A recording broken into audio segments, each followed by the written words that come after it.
Laws of chemical combination means किस laws के accordingly chemicals combine करते हैं, आपस में एटम्स कंबाइन करते हैं, कंपाउंड्स बनाते हैं, किन लॉज के अकॉर्डिंगली कंबाइन करते हैं, that are laws of chemical combination. तो there are 5 laws of chemical combination. कितने लॉज हैं? 5 लॉज। उनमें से 4 लॉज जो हैं बेटे वो मास पे बेस्ड है, मास ऑफ रिएक्टेंट पे बेस्ड है, और 5वां लॉ जो है वो वॉल्यूम पे बेस्ड है कौन कौन से लॉ? एक है सबसे पहला law of conservation of mass. First of all it is law of conservation of मास, ठीक है। सेकंड लॉ है law of constant composition. Constant composition बोल सकते हो या डिफाइनाइट कंपोजिशन बोल सकते हो। थर्ड लॉ जो है that is law of multiple proportion. Multiple proportion. और फोर्थ लॉ है लॉ ऑफ रेसिप्रोकल प्रोपोर्शन। ये जो चारों लॉ मैंने लिखे हैं अभी तक, ये बेटे किसके साथ रिलेटेड है? मास ऑफ रिएक्टेंट्स के साथ रिलेटेड है। एक फिफ्थ लॉ है लॉ ऑफ गैसियस वॉल्यूम, और इसको हम गैल्यूजिक्स लॉ ऑफ गैसियस वॉल्यूम भी बोलते हैं। ये तो लॉ ऑफ गैसियस वॉल्यूम जो है वॉल्यूम के साथ रिलेटेड है, बाकी जो है लॉज मास के साथ रिलेटेड है। इसमें से हम पहला करेंगे that is law of conservation of मास। एक एक करके इनको स्टार्ट करेंगे। जो लॉ ऑफ कंजर्वेशन ऑफ मास है, कंजर्व वर्ड का क्या मीनिंग होता है? ये वैसे लॉ आपने 9th क्लास में भी पढ़ा है, आपको पता है ये लॉ किसने दिया था? It was given by Antoine लेवोज़ायर।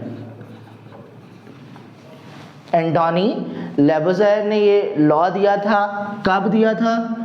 इन 1789। क्या है इस लॉ के अकॉर्डिंगली? कंजर्व करने का मीनिंग होता है जितना है उतना रखना, संभाल के रखना। आपने पढ़ा होगा छोटी क्लासेस में, वैसे ये 9th में भी पढ़ा था लॉ ऑफ कंजर्वेशन ऑफ मास। इसके अलावा आपने कंजर्वेशन ऑफ एनिमल्स, प्लांट्स वगैरह पढ़ा है। कंजर्व मीन्स संभाल के रखना, प्रिजर्व करना। तो यहाँ पे किस चीज़ को प्रिजर्व करने की बात हो रही है? नेम खुद डिपिक्ट कर रहा है मास, ठीक है जी। तो इस लॉ के अकॉर्डिंगली क्या है? डेफिनेशन है in any physical or chemical change. Means अगर कोई फिजिकल या केमिकल चेंज होती है, in any physical or chemical change, mass of the reactant, reactants का mass is always equal to, हमेशा किसके इक्वल होगा? मास ऑफ प्रोडक्ट के। हमेशा किसके इक्वल होगा? मास ऑफ प्रोडक्ट के। मतलब जितने रिएक्टेंट लिए थे उतने प्रोडक्ट बने। तो इसका मतलब क्या है? मास क्या हो गया? कंजर्व्ड। मास क्या रहा? कंजर्व्ड रहा। जब इसकी डेफिनेशन को इस तरीके से भी लिख सकते हैं, जब मैंने बोला कि रिएक्टेंट जितने लिए उतने ही प्रोडक्ट्स बने, तो इसका मतलब ऐसे भी लिख सकते हैं हम, matter can neither be created, ना तो हम क्या कर सकते हैं? क्रिएट कर सकते हैं, neither be created nor be destroyed, ना ही हम उसको क्या कर सकते हैं? डिस्ट्रॉय कर सकते हैं। इन any physical or chemical change matter can neither be created nor be destroyed. ये भी लॉ ऑफ कंजर्वेशन ऑफ मास की डेफिनेशन हो सकती है। इस लॉ को फर्दर हमने डेफिनेशन की, इसको प्रूव करने के लिए हमने बोला किसी फिजिकल या केमिकल रिएक्शन में क्या रहता है, मास कंजर्व रहता है। Let us take an example of physical change. Physical change की एग्जांपल ले लेते हैं। सपोज करते बेटे आप बीकर में, एक बीकर है, उसमें आपने क्या ले लिया, बीकर में आइस क्यूब्स ले लिए। यू टेकन सब आइस क्यूब्स इन बीकर। सपोज करते हैं कि इसका वेट कितना है, जब हमने वे किया तो उन आइस क्यूब्स का वेट 100 ग्राम है। लेट इट, इसको पड़े रहने दो। जब ये पड़ा रहेगा कुछ देर बाद क्या होगा, आपको पता है ये क्या कर जाएगा, मेल्ट कर जाएगा। आफ्टर सम टाइम मेल्ट कर जाएगा तो ये आइस क्यूब्स किस में कन्वर्ट हो जाएंगे, ये कन्वर्ट हो जाएंगे वाटर में। अब बीकर के समेत, बीकर के साथ इन आइस क्यूब्स का वेट कितना था, 100 ग्राम। अब जब ये बन गया है लिक्विड, फिजिकल चेंज हो गई है, सॉलिड से लिक्विड में कन्वर्ट हो गया है, तो अब वेट करेंगे तो it is found that weight कितना है, अभी भी 100 ग्राम। तो आपने देखा फिजिकल चेंज में क्या रहता है, मास कंजर्व रहता है। फिजिकल चेंज की बजाय हम कोई केमिकल चेंज ले लेते हैं, केमिकल रिएक्शन ले लेते हैं। इस केमिकल रिएक्शन को सपोज करने के लिए एक हम एच शेप की ट्यूब लेंगे, जैसे एच की शेप है उस तरीके की एक ट्यूब है। That tube is called as Landolt tube. इस ट्यूब को बोलते हैं लैंडलॉर्ड ट्यूब, क्योंकि law of conservation of mass को एक्सपेरिमेंटली स्टडी जो है लैंडलॉर्ड ने किया था, तो इस ट्यूब को बोलते हैं लैंडलॉर्ड ट्यूब। एच की तरह है, दो इसके लिम्ब है, एक ये लिम्ब है, एक ये लिम्ब है, ठीक है जी। इस साइड पे स्टडी करने के लिए हमने ले लिया सिल्वर नाइट्रेट का सॉल्यूशन, और दूसरी साइड पे हमने सॉल्यूशन अनदर ले लिया, वो है सोडियम क्लोराइड का सॉल्यूशन, ठीक है। सिल्वर नाइट्रेट ले लिया और सोडियम क्लोराइड ले लिया। ये दोनों फिर क्या हो गए, जो स्टार्टिंग में हम यूज करते किसी रिएक्शन के लिए उसको बोलते हैं प्रोडक्ट, रिएक्टेंट्स। तो ये हो गए रिएक्टेंट्स। और जब हमने इसमें ले लिए, इसका वेट कर लिया, मैंने वेट जो भी लिखा है, मैंने इसका कोई पर्टिकुलर फिगर नहीं लिख रहा, x ग्राम लिख देता हूँ। अब जब लगाया वेट, फिर उसके बाद इसको क्या कर देंगे, सील कर देंगे इस ट्यूब को, और सील करने के बाद इस ट्यूब को हाथ में पकड़ के हम हिलाएंगे। Whenever you will shake, तो ये क्या होगा, लिक्विड्स आपस में मिक्स होंगे। लिक्विड आपस में क्या होंगे, एक्वस सॉल्यूशन लिए हैं, लिक्विड आपस में मिक्स होंगे, तो क्या होगा, इंस्टेंटेनियस कोई रिएक्शन होगा। जैसे आप इसको मिक्स करते हैं तो यू विल फाउंड कि यहाँ पे क्या बन गए हैं, वाइट कलर के कुछ प्रेसिपिटेट्स बन गए हैं, जो किसके प्रेसिपिटेट्स हैं, सिल्वर क्लोराइड के प्रेसिपिटेट्स हैं। अब क्या बन गया रिएक्टेंट से, प्रोडक्ट। ये होगी एक केमिकल चेंज। तो अब प्रोडक्ट बन गया है, अब इसका फिर से हम क्या नोट करते हैं, वेट नोट करते हैं। तो जब मैंने देखा, वेट नोट किया, and it is found that it is exactly x ग्राम। जितने शुरू में लिए थे उतने ही बाद में है, means there is no loss in the mass. Chemical change होने के बाद भी उसमें कोई क्या नहीं है, लॉस नहीं है। इसका मतलब क्या है, इसका मतलब है कि मास कंजर्व रहता है किसी भी फिजिकल या केमिकल चेंज में। बट ये जो लॉ है बेटे, ये लॉ कब दिया गया था, 1789 में दिया गया था। आज हम किस में हैं, 2022 में हैं, तो मीन्स बहुत साल पहले दिया था। बट ये लॉ की अभी कुछ क्या हैं, लिमिटेशंस भी हैं। लिमिटेशंस क्या है इस लॉ की, this law does not hold good. कई जगह पर ये, इसकी जो मैंने डेफिनेशन बताई है कि मास को क्रिएट नहीं कर सकते, डिस्ट्रॉय नहीं कर सकते, वो ठीक नहीं है। कहाँ पे वो ठीक नहीं है? जनरली न्यूक्लियर रिएक्शंस आपने पढ़े होंगे, न्यूक्लियर रिएक्शंस पढ़े होंगे 10th क्लास में। आपने न्यूक्लियर रिएक्टर पढ़ा होगा, सोर्सेज ऑफ एनर्जी का एक मेथड है एनर्जी प्रोड्यूस करने का एटॉमिक सोर्स से। उसमें न्यूक्लियर रिएक्शंस में क्या होती है? न्यूक्लियर फिजन होती है। किस चीज़ की फिशन होती है? आपको पता है यूरेनियम 92-235 जो उसका आइसोटोप है उसकी फिशन होती है। तो जिसमें यूरेनियम जो है तो फर्दर किस में टूट जाता है? बेरियम और क्रिप्टॉन में टूट जाता है। बट देयर इज, जब बेरियम और क्रिप्टॉन का मास टोटल किया और यूरेनियम का मास किया, वहां पे क्या आता है? कुछ थोड़ा सा क्या आता है? चेंज आता है, मास स्लाइटली कम हो जाता है। It means in the nuclear fission और in the nuclear reactions this law doesn't hold good, there is a slight loss in the mass. वहां पे थोड़ी सी मास में क्या होती है? चेंज आती है। जो थोड़ा मास लॉस्ट हो गया वही मास तो किस में कन्वर्ट होता है? आपको पता है न्यूक्लियर रिएक्शंस में एनर्जी प्रोड्यूस होती है। वही मास इस कॉन्सेप्ट के अकॉर्डिंगली, जिस इक्वेशन के अकॉर्डिंगली किस में कन्वर्ट हो जाता है? एनर्जी में कन्वर्ट हो जाता है। क्या relationship? E is equal to mc square, E is equal to mc square. यहाँ पे E means energy, m is the mass defect, means जो लॉस्ट मास है, जितना मास कम हुआ, लॉस हुआ इसमें। c that is velocity of light. तो आपको पता है ये वेलोसिटी ऑफ लाइट कितनी होती है? 3×10⁸ मीटर पर सेकेंड होती है। इसीलिए उन न्यूक्लियर रिएक्शंस में, क्योंकि ये तो 10⁸ स्क्वायर कर लिया 16 हो जाएगा, तो it means large amount of energy is produced in the nuclear reactions.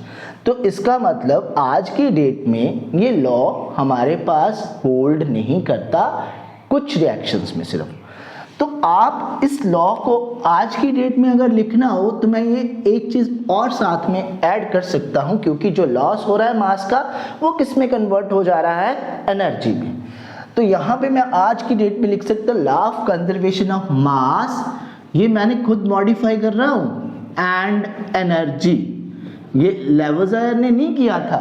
तो law of conservation of mass and energy, अब इसको तो लॉ ऑफ कंजर्वेशन ऑफ मास के बाद सेकंड लॉ है लॉ ऑफ कांस्टेंट कंपोजिशन। जहाँ कांस्टेंट को डिफाइनाइट भी बोलते हैं तो लॉ ऑफ डिफाइनाइट प्रोपोर्शन भी बोल सकते हैं। इस लॉ की जो गिवन किसने दिया, किसने है? That is given by the Louis Proust in 1779। इस लॉ के अकॉर्डिंगली क्या डेफिनेशन है इसकी? इसके अकॉर्डिंगली अ केमिकल कंपाउंड, कोई भी जो कंपाउंड होता है, a chemical compound is always, हमेशा क्या होता है? हमेशा that always contain same elements, उसमें हमेशा सेम एलिमेंट्स होते हैं। That always contain same elements. Same तो होते हैं, किस तरीके से सेम होते हैं? सेम एलिमेंट्स कंबाइंड टुगेदर, जो आपस में कंबाइन किए होते हैं, किस प्रपोर्शन में? इन ए फिक्स्ड प्रपोर्शन, हमेशा फिक्स्ड प्रपोर्शन में कंबाइन करते हैं, in a fixed proportion by mass. उनका प्रपोर्शन किस तरीके से फिक्स होता है? बाय मास, उनका प्रपोर्शन हमेशा फिक्स होता है। इसका मतलब क्या है? A compound always contain same element, हमेशा उसमें कंपाउंड के अंदर सेम एलिमेंट्स ही होते हैं, irrespective of the source, irrespective of the method of preparation, means वो किसी भी तरीके से वो कंपाउंड प्रिपेयर किया गया हो, किसी भी सोर्स से वो मिलता हो, उस कंपाउंड में हमेशा सेम एलिमेंट्स होंगे। The compound is formed by the combination of the same elements combined together in a fixed proportion by mass. Example ले लेते हैं इसके लिए। आप सबको पता है वाटर फॉर्मूला क्या लेते हो? H2O। जब मैं बात करता हूं प्योर वाटर की, फॉर्मूला में क्या है, हाइड्रोजन एंड ऑक्सीजन। इसका मतलब दैट ऑलवेज कंटेन, हमेशा उसमें क्या होगा, ऑलवेज कंटेन किससे बना होगा, हाइड्रोजन एंड ऑक्सीजन। हमेशा वाटर किससे बनेगा, हाइड्रोजन या ऑक्सीजन से। मैंने बोला इरिस्पेक्टिव ऑफ द सोर्स और by the method of preparation, चाहे कोई भी मेथड हो प्रिपरेशन का, कोई भी सोर्स हो। मीन्स वाटर जो है, आप टैप वाटर ले लीजिए, सी वाटर ले लीजिए, लेक वाटर ले लीजिए, रिवर का वाटर ले लीजिए, इंडिया का वाटर ले लो, पाकिस्तान का वाटर ले लो, दैट इज ऑलवेज कंटेन, उसमें हमेशा क्या होगा, हाइड्रोजन और ऑक्सीजन। ये हाइड्रोजन और ऑक्सीजन तो होंगे, बट किस रेशियो में होंगे, हाइड्रोजन और ऑक्सीजन। हाइड्रोजन का मास 1 का 1 होता है, तो 2 हाइड्रोजन प्रेजेंट हैं तो 2। ऑक्सीजन का मास 16, अगर और सिंपल कर देते हैं तो इट मीन्स 1:8। किसकी 1:8, हाइड्रोजन और ऑक्सीजन की 1:8। किस टर्म में, मास की टर्म में। तो मीन्स वाटर हमेशा किससे बना है, हाइड्रोजन और ऑक्सीजन से। किस रेशियो में कंबाइन करने से, 1:8 में। Means 1 gram of the hydrogen if combines with the 8 gram of the oxygen that will form the water. मैंने बोला कहाँ से भी ले लो पानी, हमेशा उसका बाय मास रेशियो इतनी होगी। इसी तरह मैं और एक एग्जांपल ले लेता हूँ कार्बन डाइऑक्साइड की। आपको इसके बारे में भी पता है, कार्बन डाइऑक्साइड के बारे में।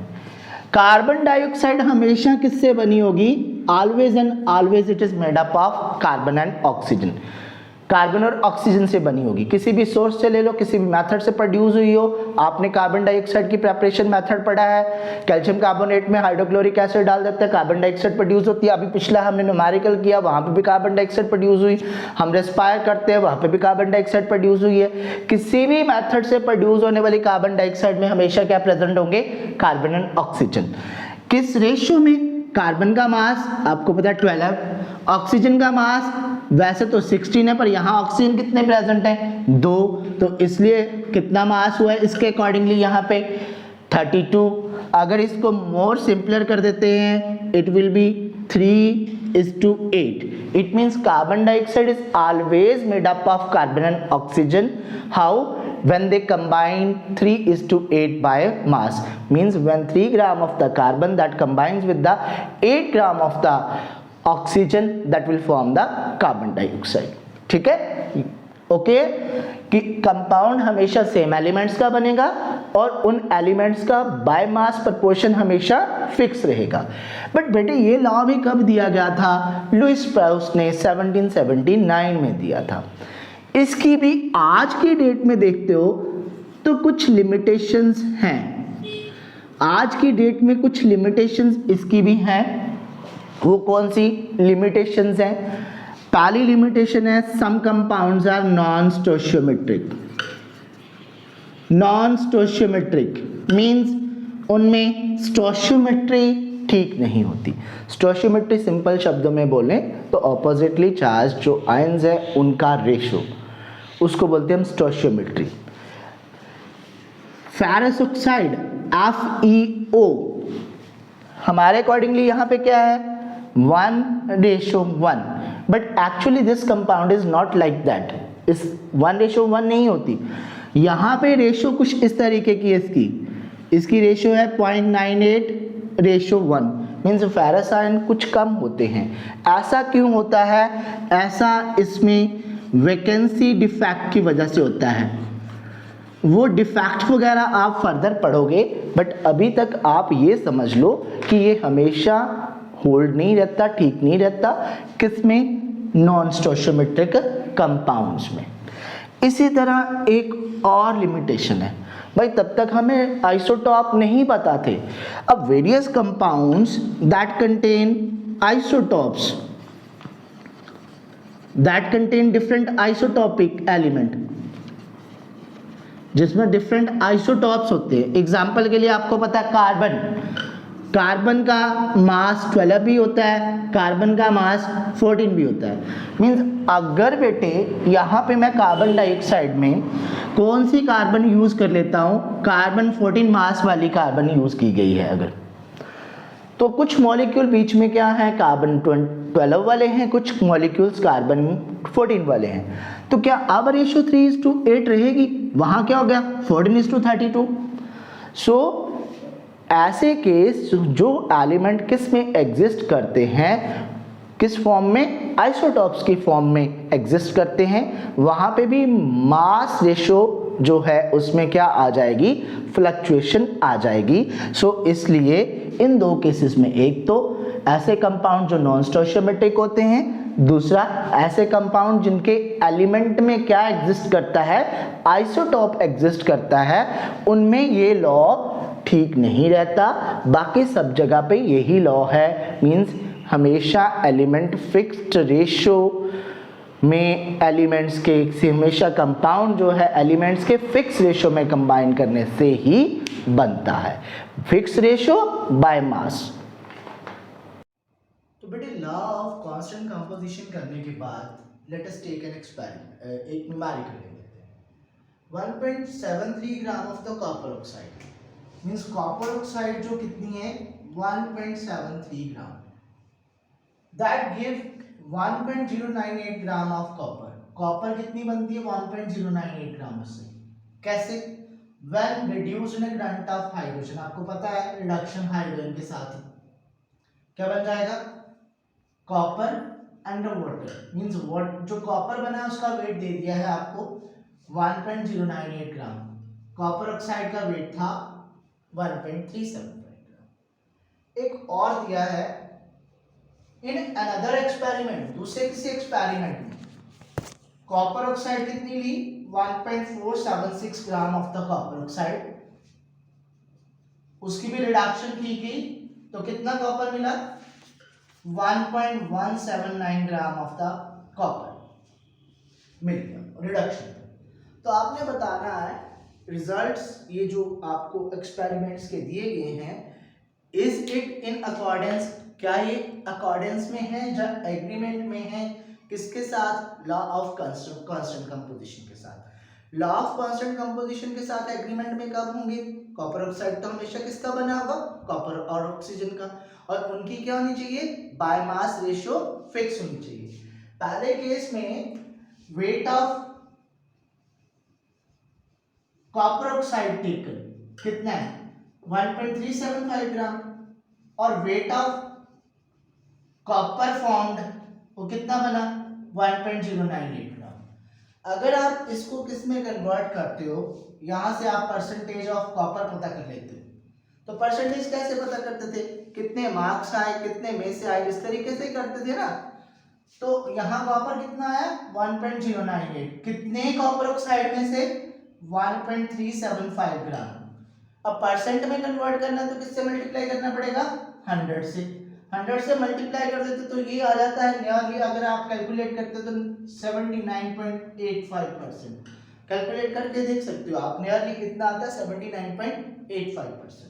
इट मींस कॉपर ऑक्साइड में कितनी कॉपर है 79.85%, कॉपर इतनी है, ऑक्सीजन कितनी हो गई 100 माइनस 79.85 मींस 20.15, नियरली 20% है ना, 80% कॉपर है, 20% क्या है ऑक्सीजन।